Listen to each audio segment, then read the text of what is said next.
Hello बच्चों, नमस्कार। मैं हूं नारायण पटेल, आपके अपने चैनल पर। आज हम यहां पर बात करने आए हैं कि विद्या ज्ञान प्रवेश परीक्षा जो कि 11 और 12 फरवरी को होगी, जिसमें आपका सामान्य जागरूकता से ये हमारा तीसरा टेस्ट मॉडल पेपर है, जिसमें हमने 15 प्रश्नों को लिया है। आप मेरे साथ इनका जो है प्रैक्टिस करके आप अपनी तैयारी को परख सकते हैं और आप इन प्रश्नों को रट भी सकते हैं और अपनी समझ को बढ़ा सकते हैं। तो आइए फटाफट शुरू कर लेते हैं।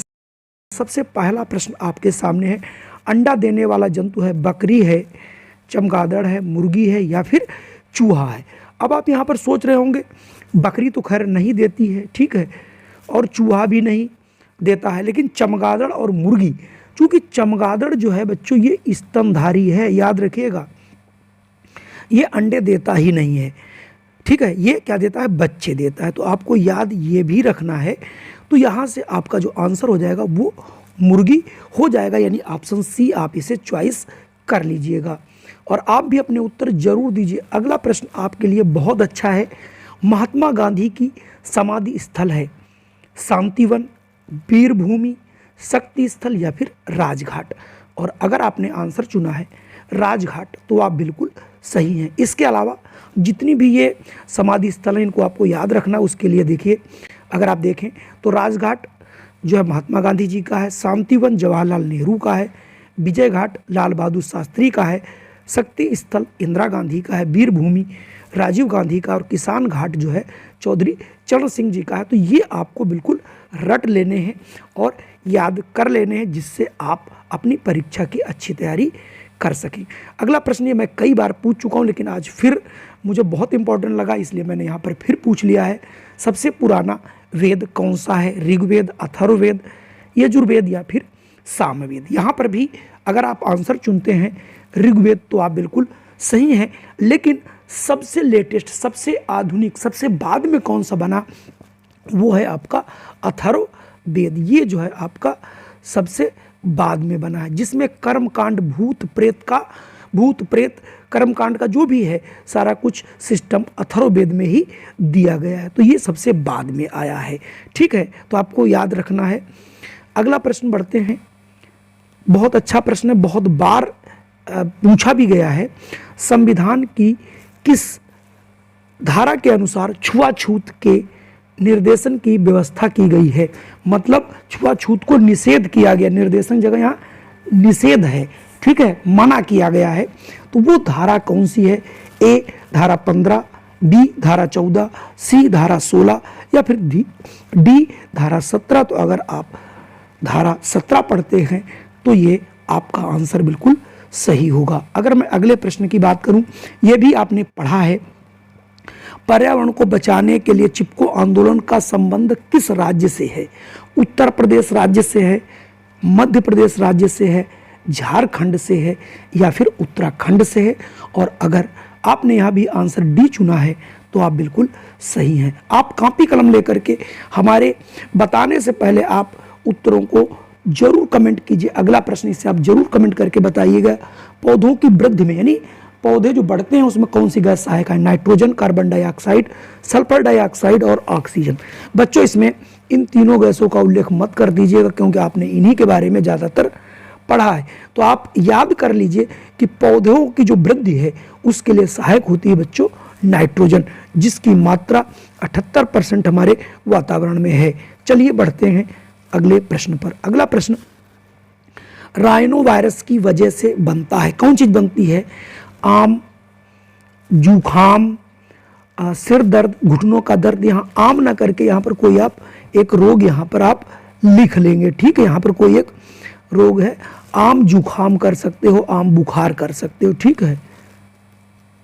तो जो राइनो वायरस होता है ये हमारे जुखाम, जो जुखाम हमको बनता है उसी की वजह से बनता है। तो वो वायरस का नाम है राइनो वायरस, जो हमारा जो है जुखाम को बनाता है।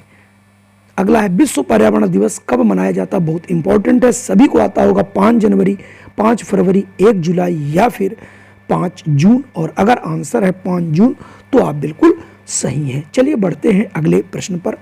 और अगला प्रश्न आपके सामने ये है, बैरोमीटर में उपयोग करने के लिए सबसे अधिक उपयुक्त पदार्थ होता है, यानी जो बैरोमीटर होता है, जो वायु दाब बताता है, आंधी और तूफान का एहसास कराता है, उसमें भरा क्या जाता है आखिर? पानी, लोहा, पारा और अम्ल। मतलब क्या भरना सबसे उपयुक्त होगा? तो उसमें भरा जाता है बच्चों पारा। पारा आपने ऐसे देखा होगा, जब आपको बुखार आता है तो अब जब आप डॉक्टर के पास जाते हो तो एक थर्मामीटर देता है, अब इलेक्ट्रॉनिक आ गए हैं, उसके पहले जो मुंह में आप रखते तो उसमें देखिए पारा होता है, और पारा जो है ताप के प्रति बहुत सेंसिटिव होता है, बहुत जल्दी। मतलब ये है कि आपने मुंह में रखा 30 से 35 सेकंड 1 मिनट में आपका टेम्परेचर बता देता है। बाकी चीजें भरेंगे उसमें टाइम लगेगा। अगला प्रश्न बहुत सोच समझ के आंसर आपको देना है। वर्तमान में राष्ट्रपति कौन है? वेंकैया नायडू जी, रामनाथ कोविंद जी, नरेंद्र मोदी जी, या फिर उपरोक्त में कोई नहीं? तो इसका आंसर हो जाएगा उपरोक्त में कोई नहीं, क्योंकि इस समय जो वर्तमान राष्ट्रपति हैं वो हैं श्रीमती द्रौपदी मुर्मू जी। अगला प्रश्न है, हाल ही में गुजरात में संपन्न हुए विधानसभा चुनावों में किस पार्टी को सबसे अधिक सीटें मिली हैं? भारतीय जनता पार्टी को, समाजवादी पार्टी को, कांग्रेस पार्टी को, या फिर आम आदमी पार्टी को? तो अगर आपने इसका आंसर पढ़ा है और आप बहुत देख भी रहे होंगे, भी चुनाव हुआ था, तो इसमें आंसर होगा भारतीय जनता पार्टी, यानी बीजेपी, जिसे आप लोग शॉर्ट फॉर्म में बोलते हो। अगला प्रश्न आपके सामने ये रहा, विश्व का सबसे बड़ा द्वीप महाद्वीप कौन है? यूरोप, अफ्रीका, उत्तरी अमेरिका, या फिर एशिया? और ये हमारे महाद्वीप हैं, और अगर आपने पढ़ा है एशिया, ये भी मैं प्रश्न आपको पहले करा चुका हूं। कुछ प्रश्न मैं रिवीजन में इसलिए डालता हूं जिससे आप इनको करें और आप समझ पाएं। विश्व में सबसे अधिक बोली जाने वाली भाषा कौन है? हिंदी, अंग्रेजी, मंदारिन, या फिर उर्दू?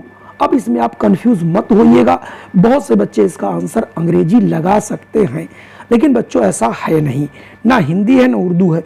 मंदारिन, यानी इस विश्व में सबसे अधिक जनसंख्या चीन की है, और उसी भाषा को जो मंदारिन है, यानी वो चीनी जो भाषा होती है उसको हम लोग मंदारिन बोलते हैं। तो चीन के लोग मंदारिन भाषा का प्रयोग करते हैं, चूंकि चीन के लोग बहुत अधिक हैं, इसलिए मंदारिन यहाँ से आंसर आपका हो जाएगा।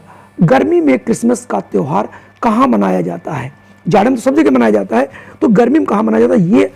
ये जो प्रश्न है हम सभी को होमवर्क के लिए देते हैं। आप लोग इस प्रश्न को कहीं से भी छांट करके निकाल करके उसका आपको आंसर ये वीडियो देखते ही तुरंत आपको देना रहेगा। तो इसका आंसर के मुझे इंतजार रहेगा कि ये जापान में है, इटली में है, भारत में है, या फिर ऑस्ट्रेलिया में है। निश्चित तौर पे इसका आंसर आपको देना ही है।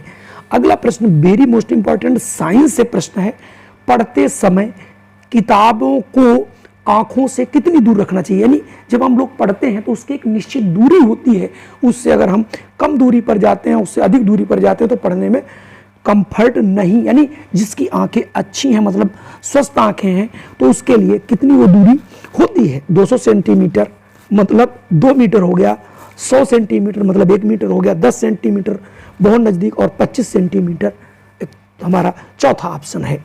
और अगर इस ऑप्शन में आप जाते हैं डी, यानी 25 सेंटीमीटर, ये सामान्य व्यक्ति की पढ़ने के लिए दूरी है, तो आप यहाँ 25 सेंटीमीटर लगा सकते हैं, और 25 सेंटीमीटर ही आपका बिल्कुल सही जवाब होगा। तो कुल मिला के हम चलिए 25 यहाँ पर टिक कर देते हैं। तो कुल मिला के आज के ये हमारे 15 प्रश्न थे बच्चों। अगर ये प्रश्न आपको पसंद आए हों तो कृपया वीडियो को लाइक जरूर कर दीजिए, और चैनल पे पहली बार आए हैं तो इसे सब्सक्राइब कर लीजिए और बेल आइकन अवश्य दबा दीजिए, जिससे आपको हमारी कोई भी वीडियो सबसे पहले मिल सके।